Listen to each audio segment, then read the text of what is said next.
Hello wadau wetu wa KingoFarm.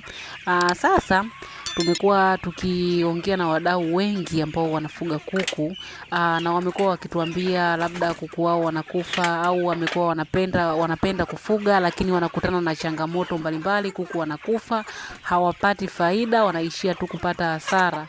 Wanapata hasara kutokana na vifo vya kuku. Sasa leo hii nitaenda kukutajia vitu 8 vinavyosababisha vifo vya kuku. Kuku wanaweza wakawa wanakufa lakini ukawa haujui kwa nini wanakufa. Labda umerekebisha kitu fulani lakini bado wanakufa. Umerekebisha kitu fulani lakini bado wanakufa. Sasa leo nisikilize mpaka mwisho ili ujue hivi vitu 8 ambavyo vinapelekea vifo vya kuku.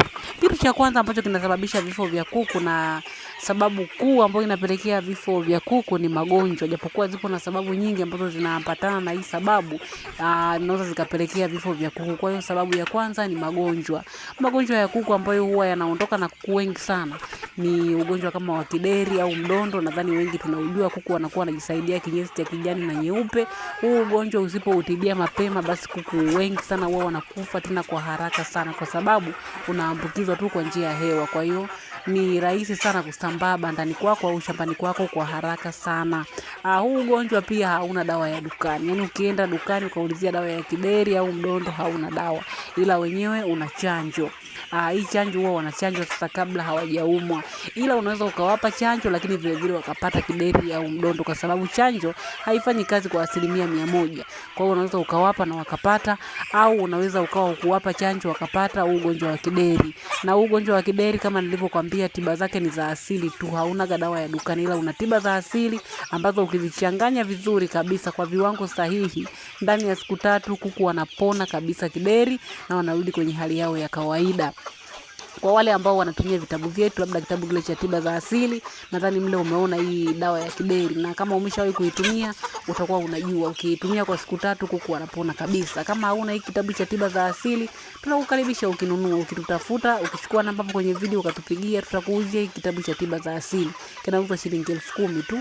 Ukilipia unatumiwa WhatsApp, kwa sababu hiki kitabu ni soft copy. Ukilipia hapo hapo tunakutumia, na unaona tiba za magonjwa yote, sio tu kideri. Magonjwa yote ya kuku yana tiba za asili na zinafanya vizuri, tena ziko vizuri zaidi kuliko hata dawa za dukani, na zinatibu kwa muda mfupi sana. Siku 2-3 tunakuta kuku wamepona kabisa. Kama walikuwa wanahara, wana mafua, wana kila kitu, wanapona kabisa kwa kutumia hizi tiba za asili. Vile vile unaweza ukawa unawakinga na magonjwa mbalimbali ili kuku wako wasishambuliwe na hayo magonjwa kwa kutumia tu mimea mbalimbali ambayo inapatikana kwenye mazingira ya kawaida.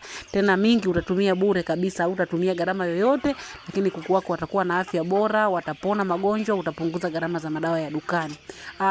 Pia magonjwa mengine ambayo yanaweza yakaondoka na kuku wengi ni mafua.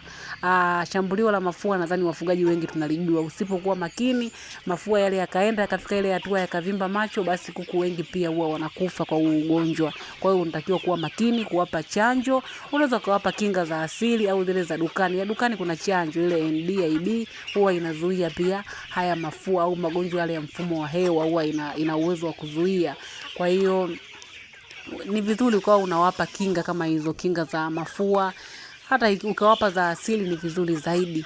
Pia unaweza kuwapa za dukani kama utashindwa kutengeneza za asili. Hizi za asili ukiwa na kile kitabu chetu hicho cha tiba za asili, nadhani utaona kinga ya kuweza kuwakinga haya mafua kwa kutumia vitu hivyo vya asili. Magonjwa mengine ambayo huwa yanaondoka na kuku wengi ni ugonjwa wa typhoid. Ugonjwa jamani, ukiingia shambani kwako, ile miharo inayokuaga ya kijani ya kupauka, njano iliyokolea, iliyopauka, nyeupe, huwa zinaongozana hizi rangi. Ukiingia nao huwa ni ngumu sana kutibika ugonjwa huu kwa dawa za dukani. Kama umeshawahi kununua ESB3, Agroconct FB3 kwenye magonjwa haya, utakuwa unajua namna gani ambapo unaweza ukamaliza mapakti yote na kuku wasipone.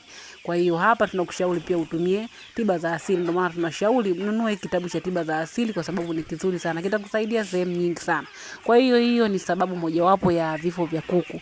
Na sababu ya pili ni kutokuwapa kuku chanjo. Usipowapa kuku chanjo, wakija kushambuliwa na ugonjwa wanakufa haraka sana, kwa sababu magonjwa mengi ni muhimu kuwapa chanjo. Sasa haya magonjwa ya virusi ni muhimu kuwapa chanjo, na hii chanjo sio lazima uwape za dukani. Kama huna uwezo wa kununua za dukani, tengeneza za asili. asili. Nunua kitabu chetu cha tiba za asili cha shilingi 10,000, wewe unatengeneza mwenyewe na kuku wako wawe wanakingwa vizuri na magonjwa mbalimbali. Hasa magonjwa ya virusi ndio huwa tunayatengenezea chanjo, kwa sababu huwa ni magonjwa hatari sana.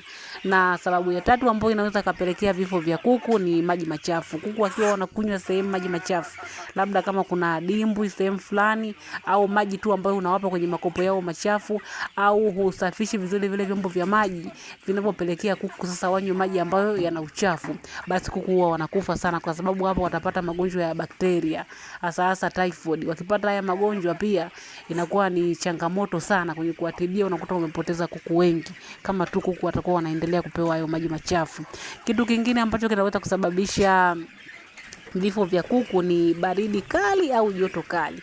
Kunapokuwa na baridi kali sana au joto kali, basi kuku huwa pia wanakufa sana, kwa sababu kuku pia wanahitaji hali ile ya hewa ya wastani. Kama kuna baridi kali, weka jiko, sasa kwa vifaranga ambao bado wanakuwa hawana manyoya, wale vifaranga ambao ni wapo umri wa chini ya wiki 3, wawekee jiko la mkaa au wawekee taa ya joto. Na kama kuna joto sana, basi hakikisha umeweka madirisha makubwa, kunakuwa kuna hewa ya kutosha bandani, upepo huo unaingia, japokuwa sio upepo mkali, ila ule upepo wa wastani uweze kuingia ili kubalance ile hali ya joto kali. Lakini sababu nyingine ambayo inapelekea vifo vya kuku ni msongamano wa kuku kwenye banda. Hapa nije kwa wao wafugaji wa broiler. Wafugaji wengi wa broiler ukiwauliza wanasema eti broiler wanatakiwa wabanane. Sio kweli. Kila kuku anahitaji akae kwenye chumba au banda ambalo linampa nafasi, yani wasiwe wamesongamana, kwa sababu wakisongamana wanakanyagana. Lakini vile vile hata ukitokea ugonjwa ni rahisi sana kuenea banda zima, kwa sababu utaenea kwa haraka na kila kuku atapata huo ugonjwa, itakuwa ni hatari kubwa zaidi. Lakini vile vile kuku wanapata stress ukiwa umewabana, wanakuwa wanahara mara kwa mara. Na sababu nyingine ambayo inapelekea vifo vya kuku ni banda chafu, yani banda likiwa chafu, kuku pia huwa wanakufa sana, kwa sababu kwenye banda chafu kuna bakteria, kuna virusi, pia kuna fungus ambao wanaweza kusababisha magonjwa na yakaondoka na kuku wengi sana.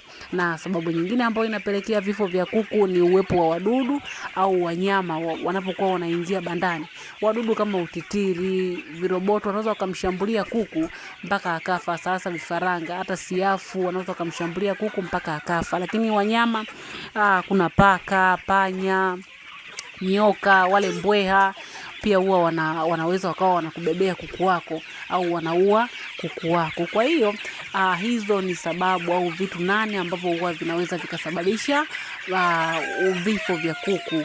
Na kama unataka kudhibiti, basi utafuata hayo niliyokuambia. Kwa kipengele cha magonjwa nimekushauri ununue kitabu chetu cha tiba za asili, kitakusaidia sana.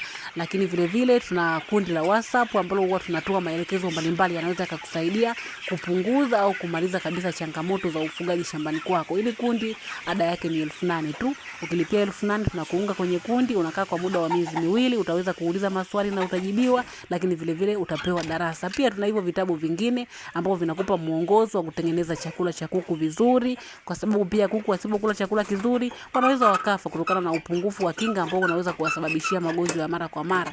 Tuna kitabu cha safari ya ufugaji bora wa kuku wa kienyeji, tiba za asili, ufugaji wa broiler na mwongozo maalum wa ufugaji wa kutumia tiba za asili. Kila kitabu gharama yake ni shilingi 10,000 tu.